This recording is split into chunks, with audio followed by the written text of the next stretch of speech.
សួស្តីពុកម៉ែបងប្អូនអរគ្នាបាទនេះជាថ្ងៃទី2ហើយគឺជាថ្ងៃបាទបុណ្យអុំទូកអង្គធនធាន Walking Spy ក្នុងនៅថ្ងៃទី12បាទវេលាថ្ងៃនេះគឺចាប់ផ្ដើមអមហើយបាទតែខ្ញុំបាទថតទស្សនភាពពីបងប្អូនអរគ្នាដែលអញ្ជើញចូលមកលេងបាទអូមនុស្សច្រើនមែនតើបាទអស់តហ្មងហើយថាតែមើលទូកមិនបានមើលទូកណាបងប្អូនអើយគឺចង្អៀតមែនតែនបាទបងប្អូនចិត្តឆ្ងាយគាត់មកទស្សនាលេងសប្បាយអរគ្នាខ្ញុំបាទហ្នឹងក៏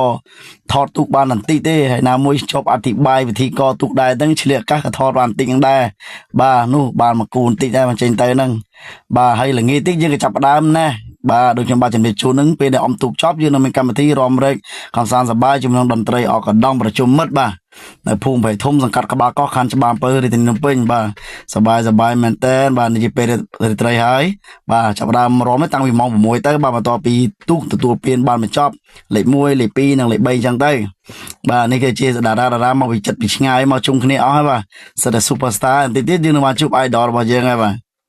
ចាំមើលតិចគឺដល់ហើយ1 2 3ណា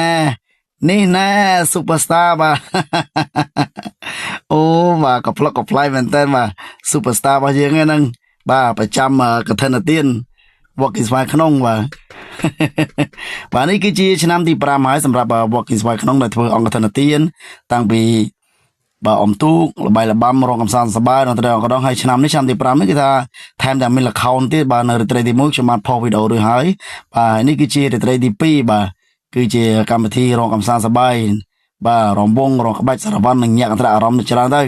បាទអញ្ចឹងវីដេអូរបស់ខ្ញុំគឺមានតែប៉ុណ្្នឹងទេបាទសង្ឃឹមថាជួបខ្ញុំបាទនៅវីដេអូក្រោយៗទៀតបាទកំសាន្តសប្បាយជាមួយនឹងបាទវីដេអូប្លែកៗថ្មីនិងកម្មវិធីផ្សេងៗបនទាននេះទៀតខ្ញុំបានធ្វើថែមទៀតផងដែរបាទអរគុណច្រើនបាយបាយ